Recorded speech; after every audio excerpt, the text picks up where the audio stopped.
This video comes from my Archaeology Corroborates the Bible series. Entries in this series are based on the book Unearthing the Bible, written by Titus Kennedy. Kennedy looks at 101 archaeological discoveries that bring the Bible to life.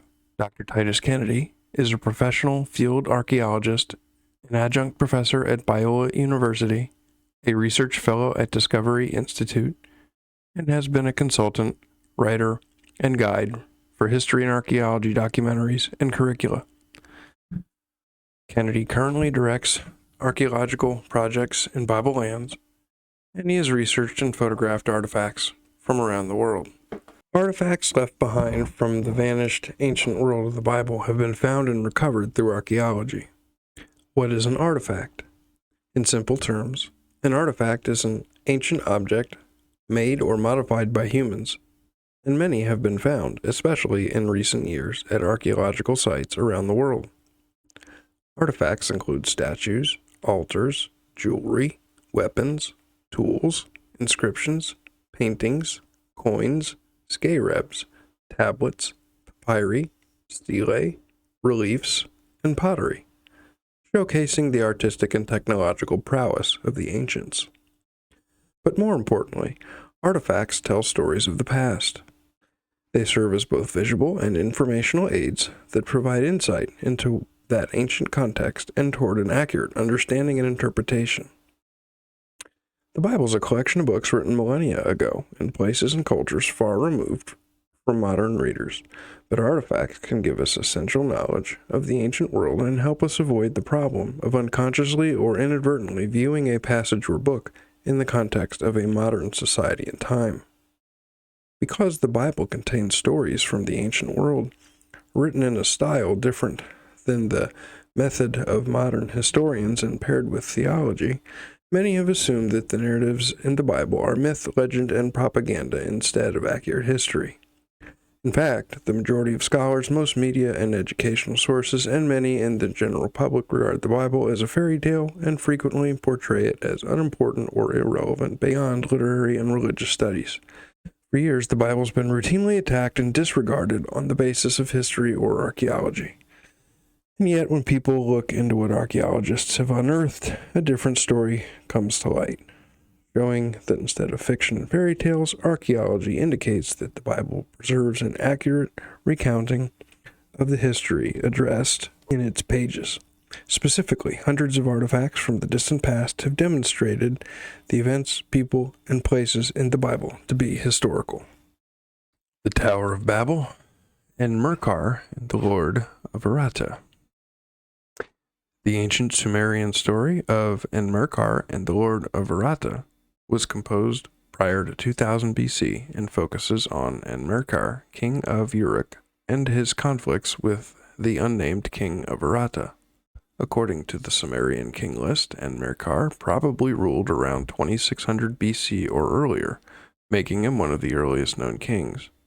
In the Sumerian epic about Enmerkar, who is recorded as the founder of the city of Uruk, he attempted to build the E-Abzu temple in the city of Eridu.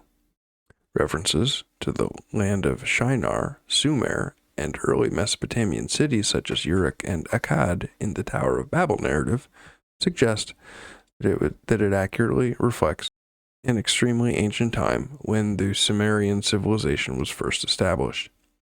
The text is a composite from 27 currently known tablets and fragments discovered in at least 3 different locations in Mesopotamia. Archaeologically, Eridu is often considered the earliest known city in the world, and the E-Abzu temple ziggurat is the largest and oldest known, yet it was also unfinished. Based on Sumerian architecture and the method in which the largest tower, temples, and monuments were built in the ancient world, the Tower of Babel was probably a massive ziggurat. These ziggurats were designed as large stepped platform structures made from fired clay bricks constructed with a temple at the top as a house for the gods of heaven or as a link between heaven and earth. In Enmarkar and the Lord of Aratta, the ruler Enmarkar attempts to construct a giant ziggurat. The building they're constructing is variously called a holy mountain, a temple brought down from heaven, a great shrine, and an abode of the gods, indicating both its size and function. Then an incantation is sung that all the people may address the god Enlil in a single language, and the text states that the god Enki will change the speech in their mouths, so the speech of mankind is truly one. This parallels the biblical account because God changed the language of the people trying to build the Tower of Babel into different languages so that they couldn't understand one another. The Sumerian epic appears to reflect the knowledge of the Tower of Babel story in the Bible, specifically with the building of a massive tower temple reaching toward the heavens in one of the first cities of Mesopotamia, a direct connection to the city of Erech, Uruk, and the reference to a single language of humanity that came about as an act of divine intervention. God changed the languages as an act of judgment for the people trying to get to him in their own way rather than in his prescribed way. However, the Enmarkar story seems to be a partial reversal of the Genesis account. One of the gods changing the many languages back to one language as it was before the building of the Tower of Babel, and no record of the failure to complete the Tower Temple or of the dispersion of the people in rebellion. Yeah, there's the differences between the Enmarkar story and the Tower of Babel. A section of the story reads as, quote, the whole universe, may they all address Enlil together in a single language, for at that time Enki shall change the speech in their mouths, as many as he had placed there, and so the speech of mankind is truly one. Found in the writings of Josephus, the Tower of Babel has been attributed to Nimrod in antiquity because he established Babel, and a few scholars have even suggested a connection between Nimrod and Enmerkar, because both were kings, ruled over Erech, Uruk, and both have an association with the massive tower or ziggurat, and the changing of human speech through divine intervention. Although the timelines and all the details may not match exactly, the story of Enmarkar and the Lord of Aratta does appear to include knowledge of the Tower of Babel event, although in an alternate version.